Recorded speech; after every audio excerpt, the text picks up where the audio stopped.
Welcome back to the Dr. Paul Show.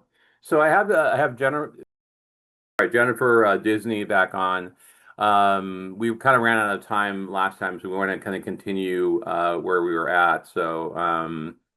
Anyway, last time you were talking about the cult you had been involved in. What was their name again? Um, so we went by the term faithful remnants, but they referred to themselves as the two witnesses. So Two. anybody familiar with the Book of Revelations, particularly, they're going to understand what that Right, means. right, right. So This yeah. and with a lot of cults, what happens is it's a lot of control. They try to control you. I think you were mentioning before about, controlling like your hairstyle or controlling like what you wear. Maybe or maybe not what you're talking about what we wear, but what you eat and certain diet. So pick up from there if you can. Right. So the restrictions were very subtle. It didn't start off that way. Again, we were their first followers. So we didn't, it almost in a way you could say we were kind of like the experiment. And so when they started kind of enforcing these new rules, I imagine they would discover something like you shouldn't eat this because of this reason, and then it would filter down to us. But they would frame it in a way that it was God who told them that we need to eat this way, or if we were feeling sick, it's because we need to take this out of our diet, certain things like that. So it was subtle, it was very soft.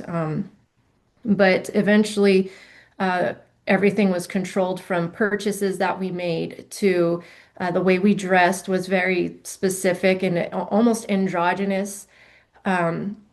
Women's hair had to be cut very short. In certain hairstyles, we weren't allowed to wear our hair like in braids or anything like that.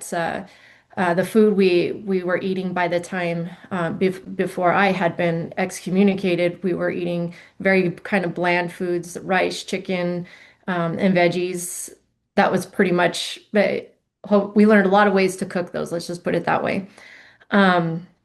But also other things started becoming extremely controlling, and a part of that was like my son, he was 8 years old, and we were told that he was evil. And so we had decided that it would be best for him to live with his dad as a result of that. And my son went through a lot at 8 years old. He suffered quite a bit through that experience And and then leaving. he was the one with the husband from Costa Rica, right? Correct. Right. Okay. Yes. All three of my children they have the same dad. Right. But he was my middle son. We ended up sending him to live with his dad. And of course, that was celebrated by them. You know, you're listening to the Holy Spirit. Yeah, anything to get that gold star was exciting for us, and we're always seeking it out. At first, it didn't start that way, but then over time, it started becoming that way. And as the threat of getting kicked out started looming over our heads, we tried even harder to stay in. We tried even harder to be involved and do exactly what they wanted and everything. Um, then it, we also ended up, one of our dogs, we had two German Shepherds, one of them passed away. And then after that one passed away, we were encouraged also to get rid of our other German Shepherd because they were possessed with spirits. And so we were, because our older dog had started having seizures, then that was the whole sign right there that there's demons in the house and that animals that crawled on the ground. I don't remember exactly how they framed it. It's all in the emails, but exactly how they framed it was basically they're on their ground, animals on the ground, and they can get possessed. So we thought it was dangerous to have them. We ended up handing over our shepherd to a search and rescue company in Colorado Springs. And so I hope she had a really long and full life after that, but it was very, very upsetting and tragic and just a lot of heartbreak involved.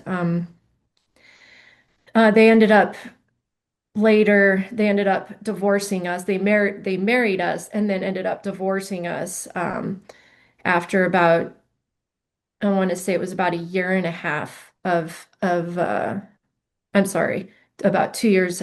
2 to 2.5 years of involvement. Um, and that was very traumatic for me. We were already told we weren't allowed to have sex anymore. So that was another part of the control was, and of course we listened, like we couldn't have sex because we weren't pure if we had sex. And so that was another aspect of the control, very, very different from what people would expect from a cult, because usually sex is at all involved. It's very grotesque or there's a lot of ugliness behind it. But in this case, it was no sex. We don't have sex. We separated rooms, and then I want to say it was about 6 months before I was excommunicated from the cult.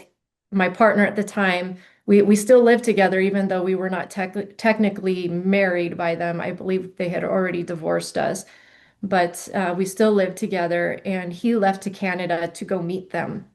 And he ended up staying there for a little while with them, and he ended up coming home.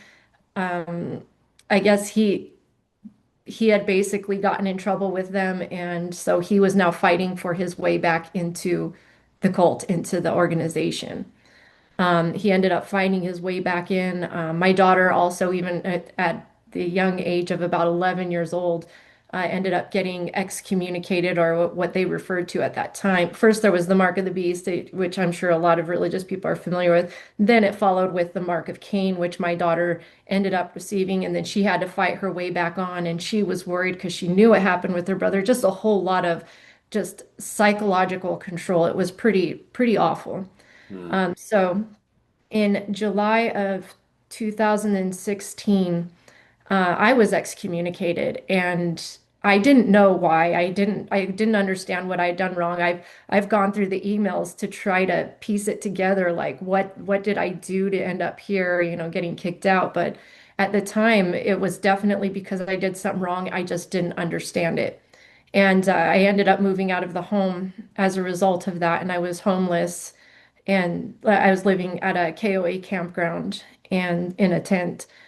And then I was told, even at that time, I was trying really frantically to get back in because I was so concerned.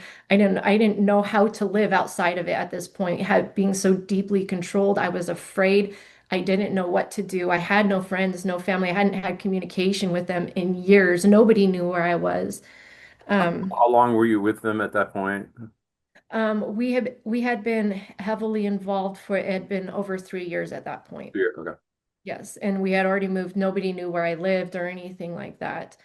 Um, and so I didn't know what to do. And I thought on top of all of that, that everybody was evil. I couldn't trust anybody. Um, so it was a very, very scary. It's like throwing a child into the forest and say, "All right, you're on your own now. Survive." That's Right. that's as close to how I can describe that as I can get. But then after that, I ended up finding a friend to go to stay. And even then, she would tell me all the time, like, I didn't recognize you, the way you talked, the way you looked. It was just really dark and really kind of heavy. And the truth was, is because I still believed it. I was still very much involved in the beliefs. I still believed I couldn't look at anybody or let anybody touch me. I still believed in this system that I was heavily involved in. I was triggered by colors, by numbers, by words, by beliefs. See, talk about spiritual beliefs or church or anything, and it heavily triggered me. And at that time, I was still trying to get back in. I was producing videos. I was just so invested. If I just my whole idea was that if I just got back in, I would have my kids back. I would have my life back. I would have stability back and structure. And it was because I did something wrong. So I'm over here doing prayers hours and hours every day and doing all these things trying to fix it because I needed some structure back in my life. And it didn't happen. It didn't end up happening for me. Um, about a month after I'd left, social services had gotten involved, and we had come up with a plan for them to see the kids with me there, as opposed to them with this man. When the kids did come see me, they'd been living away from me for a month and been living with this man. And when they did come see me, um, they had disclosed to the child family investigator, I believe is what it was called, that he was planning on taking them to Canada with him. And obviously, this was new to me. I had no idea. But it's obvious I was going to say, no, you can't take my kids, or at least I think I would have said that. But I couldn't tell you what I would have done at that time because I was still actively trying to be involved. Um, but they ended up getting taken by the state and sent to live with their dad. Um, After that happened, I felt very betrayed by the friend I was staying with because she told them that she couldn't take care of them, take on the responsibility of my two kids, not the three, because the other one was still living with his dad. So I felt very betrayed by her, and I ended up leaving there. And I understood today, I understood her position. I absolutely understand from this position I am in today. But at the time, I was probably a victim of every circumstance of everything that was happening. And I truly couldn't tell you what decisions I would have made in that state of mind at all. Um, I ended up having to go through the courts to get my kids back, and I found a job working at a treatment center for at-risk teens a couple months after I had come out of the cult, which which helped me quite a bit, but I was in very much like a dark night of the soul. I had felt like I'd lost all hope. I thought for sure I was going to hell, and no matter how hard I tried to get back in, I'd send them videos and testimonials, anything for them to accept me back, and they just would not let me come back in. I mean, so And they never let you know why then. I mean, no, I never really knew why. That was one of the big things I think that sense of that sense of abandonment and rejection was really strong with me because I didn't understand why they had just after everything to just say that I throw me away like I was useless or something. I didn't have any way to reason that in my mind. right. Now I could tell you I know exactly why they did it, but at that time I didn't know why. Um, But looking back now, why do you think now? well, I'd become a liability to them because social services had Oh, started getting involved in my family and investigating what was going on, and they didn't want that. They didn't want that negative attention on their group. So, right. uh, That's yeah. yeah. And we turned to them for everything. We had emailed them for every little thing that was going on. There was nothing that we didn't tell them. So um, it's really fascinating for me to look back on that and see like all the different things that I would tell them, the very personal and deep things going on inside of me, the dreams I would have, all these different things that I made myself very vulnerable to them. Mhm. Um, Moving forward, I worked at the treatment center for about, I want to say about 3 years, 2.5 to 3 years. I worked there as a para, then a trainer, then a teacher. During that time, I had learned a lot about mental health. And so I started healing a little bit at that point, but I was also still trying to reconcile all this stuff that was going on. I was still trying to get my kids back. I was still trying to kind of put the pieces all together. And another important part of the story was when I left my friend's house, I had to make a decision that was really difficult, and that was calling my parents.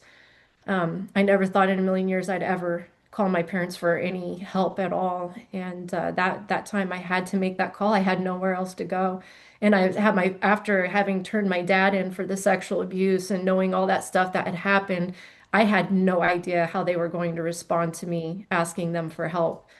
Um, but I ended up calling them, and my dad was very very gracious and was like, of course, you could come stay here and stuff. And my dad had told me that uh, when he saw me, he said I looked gone. I looked like a zombie, which I absolutely believe it. I've seen people in cults and how they talk and when they get out and everything, and it's almost like this very robotic type of feel. When I watch the videos that I had done and everything, it's extremely robotic and controlled.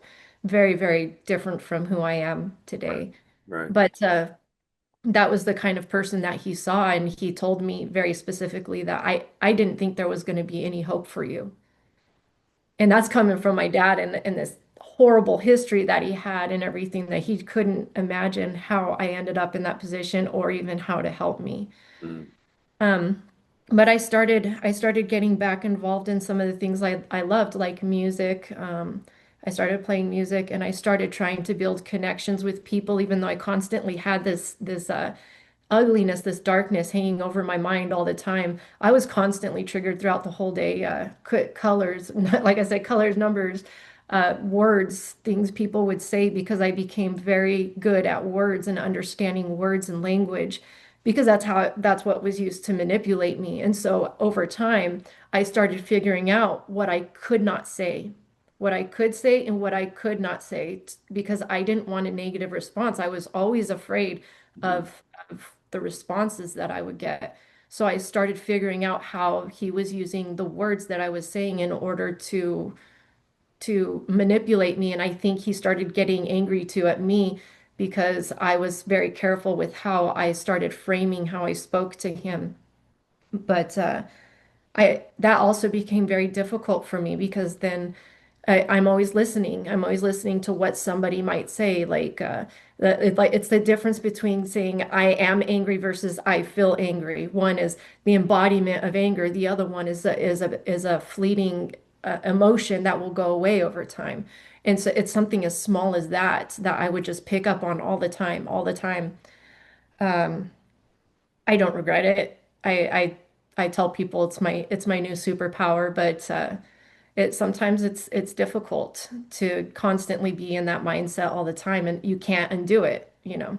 But after a while, I made a lot of poor choices during that time. For the first year and a half or so, I made a lot of poor choices. Again, dark night of the soul. I hurt a lot of people. I didn't care about myself. mhm, As far as I was concerned, I was going to hell, and there was nothing I could do about it. And so I just as well live whatever life I wanted to live. And so I made a lot of very poor decisions, even while I was working at a treatment center and everything. Um, and I had been in and out of relationships, many relationships, probably not with the best people, who were also going through things. But it was in 2018 is when I officially met my current husband. He was playing music, or I was playing music with my dad, and um, I'd met him at a place that he liked to play music at, and he decided to show up to see who was playing. And then we had met there, but I was in a relationship at the time as he was, so we connected. We were friendly with each other. He spoke to my daughter. He spent more time speaking to my daughter than he did me at all. mm, But it was about a year after that we had reconnected and started dating at that point. And since then, it's been it's been just a healing journey. It's the best way I could describe it. He very wow, much so. At one point I had resolved that I was just going to be completely honest about myself. I wasn't going to hide anything. I wasn't going to try to make myself more than what I was. I was just going to be me. And so he started asking questions, and I started telling him pieces of my story. He really genuinely approached it from a point of curiosity and non-judgment. He wanted to know, like, you're an intelligent person. How do you end up like this? You know? And so he would ask a lot of questions and not insult me or anything, which was right, new to me. It was completely new to me, but I kept going with it and and kind of the same, we kind of did that for each other as but I did it for him as well. He kind of taught me and then I just followed his lead. Um, and just over time, that's how it's been for us. He mm, gave me space to heal and continue to heal, and I do the same for him. And so that's kind of where I'm at today. My kids are grown up, except for I have a 16-year-old now, and he was my baby at the time, mm. and they're doing fantastic. Do you And have do you share custody now, or? actually, I've had full custody of my kids for a while. uh, Their dad and I get along fantastic. I respect his healing journey, and I do want him to heal. I want him to be able to kind of get through his own traumas and everything that he dealt with as a child, and that way he can start healing and becoming the person that I think that he He, was always meant to be. So well, he probably trauma because of his mother. yeah, Yeah. yeah, he had a great deal of trauma from his mom. She was horrifically abusive, and that actually passed down to that she was abusive to my kids as well. She's since passed away, but during that time when I was without my kids, they ended up staying with her for a while, and I've I've heard some pretty horrific stories, and it's really hard for I was not like that with my kids, so it's really hard to listen to some of the things that my kids went through Mhm. after that. So. Are you involved with any type of church or religious organization nowadays, like anything mainstream or?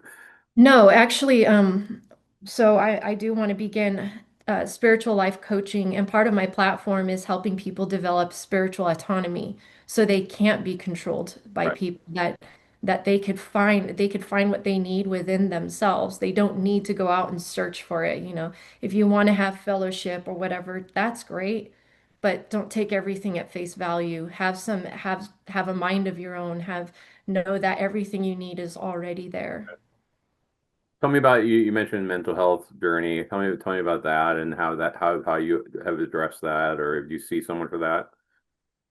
I have so as I was as I came out of the cult and everything, I actually had to go through a psychiatric evaluation, and I was diagnosed for the second time in my life with PTSD. And the first time I was diagnosed with borderline personality disorder, but it wasn't evident in the second diagnosis. But it was PTSD. I can't remember how he framed it exactly, but definitely stemming from my childhood. Um, as a requirement for me to regain custody of my kids, I had to go through therapy. And it was supposed to be cult therapy, but there was nowhere in the area that specialized in cult therapies. It's a very, very specific Hmm. type of therapy. So the closest, so then they said that I needed to go through then domestic violence therapy because it's so similar. So I did go through that. It's difficult for me to say how it did help me, honestly. I don't, maybe it did. I just don't know. I'm very familiar with therapy. I gone through therapy at different times in my life. There was nothing outstanding that was like an aha moment, like, wow, that totally changed me. Um, but and I've tried in the last about 2 years ago, there was a therapist that I did start to see, and it just I it was not it just didn't work for me, I guess. I It has to don't be want the to say it didn't work for me. I didn't feel like I was getting anything out of it. yeah, So, it has to be the right fit, the right type of therapy. And yeah. if they ever delved into like medication, would that ever attempted? So I did try medications. I was on medications, in fact, for a long time, other than when I was in the cult. For from about the time that I was in my early 20s until I want to say my late 30s, mid to late 30s, because I did get back onto medication after the cult. That was also part of that was court ordered as well. Um, I had been suicidal on medications, and No. that's just the truth. I had been hospitalized 3 times for a suicide attempt, and then 2 more times for suicidal ideations, which I self-admitted because I was scared of myself at that point. And that was when I didn't have my kids with me. And every time I would tell them, well, it's not working, they would say, okay, we just need to up the dose. And so they kept giving me more and more. And then finally that happened. And so I decided to stop taking medications. I completely because I just did not feel like it was helping me. But they're not, And they're not, they're not for everyone, and then they no. also may have given you the wrong medications because Mhm. sometimes if antidepressants or SSRIs or whatever do that with like suicidal, then usually what I do is I'll switch to like a mood stabilizer, a different class of medication that Yeah. doesn't do that. But so I um, think in large part they didn't know what to do with me. I think right. That's kind Right. of what it was. I Okay. wasn't what the way the psychiatrist that I was seeing had framed it was that I was, because I was saying that I was happy, that I was living on an island, kind of avoiding the reality around me, which I didn't. I was trying to be optimistic Mm, and trying to be happy in my situation, and that I understood, but I wasn't ignorant to what was going on around me. And so that's kind of how he was perceiving the situation that I was in. And I could understand that entirely because, again, looking back on where I was, I was not in a good mental state at all. And it was really dark for me during that time. I've had the conversation with a lot of friends about medications, and I've told them as much as you can't put all your cats in one bag. Not everybody responds to it the same, right. and so I was just not one of those people. Right. This guy is driving me crazy. Right. Um, but I was just one of those people that didn't respond to the medications very well. So Mhm. I stopped taking them, and that was the last time I took any medications was 2019. So, but then again, that's also when I started healing. So I was actually actively trying to do better and trying to heal. And after I'd met my husband, I had space for it. Right. So that Right. was huge. Well, I really appreciate you coming on and tell you have quite a story, boy. You've really been through it, you know.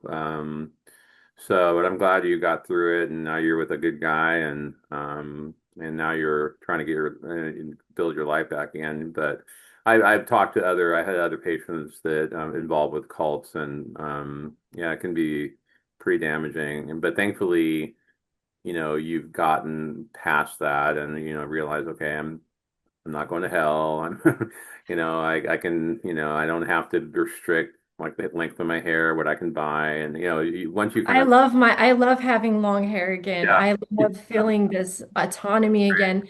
I love being able to put makeup on again. And I don't very often, but I do for stuff like this. And I yeah, love being able to do those things for myself yeah, again. And that's yeah, why I strive so much for I want people to have that autonomy. And I right, know how controlling of a world that we live in, and it comes in so many different forms right. that we can be completely oblivious to it. And when you really figure out who you are, Mm.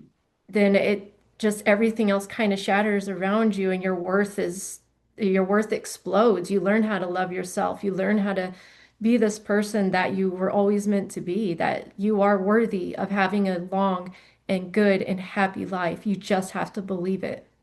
Did you ever try EMDR therapy?